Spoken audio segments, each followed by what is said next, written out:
Welcome to Mining Review Africa, and we are at Mining Indaba 2026. And today I'm speaking to Sarah Tomlinson, who's the Director of Mine Supply at Metals Focus, about a subject that everybody's talking about, and that's the gold price. Sarah, thank you very much for joining us today. Thank you. Now, last year when we chatted at Mining Indaba, we were talking about gold reaching the $3,000 mark by the end of 2025. It has since surpassed that. What is the driving force behind these record prices? So there's a number of, underlying fundamentals that are driving the increase in the gold price. There's geopolitical uncertainty, obviously, with, US policy. Obviously the ongoing situation in Ukraine, tensions within the Middle East. There's elevated central bank buying. There's also concerns about the rising debt in the US and also in Europe. And we're also seeing a shift in terms of countries' reserve holdings, but they're diversifying away from the US dollar. Right. Now, Sarah, obviously, this opens up opportunities for gold miners. Opportunities are very lucrative.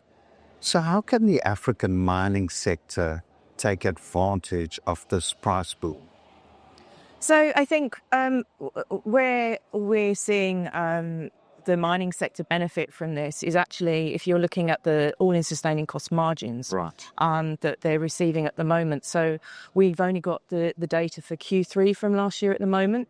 And the all-in sustaining cost there was, on a global average, was about $1,600 per ounce. But so the average margin, we were looking at just about $1,850 per ounce. right. But for those producers in the lower quartile, those margins actually increased over $2,000 per ounce. So I think we're going to see, in Q4 results, we're going to see sort of costs may still remain elevated, but at these prices, obviously, we're going to see much bigger margins. And so most of the producers are actually profitable. So in terms of Africa, perhaps we're going to see more projects sort of being given the green light. Obviously, we've got growth coming from Ghana and Mali particularly with Lulo and Koto coming back on stream.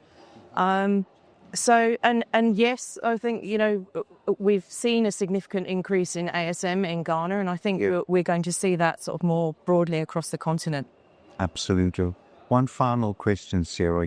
There's talk that gold might reach the $6,000 mark by the end of 2026. In your opinion, is that a possibility? Yes, I mean, we have that in our forecast. Obviously, the short-term volatility we're expecting will persist. But sort of middle of the year, we expect gold price to sort of touch $5,500 per ounce. Yeah. And in our high-case scenario, we do have it sort of reaching $6,000 per ounce towards the end of the year. So there is the potential. Okay, well, I look forward to our chat next year about the gold price then. Well, Sarah, thank you very much for joining us on Mining Review Africa today. All right. Thank you, Hera. Always good to chat.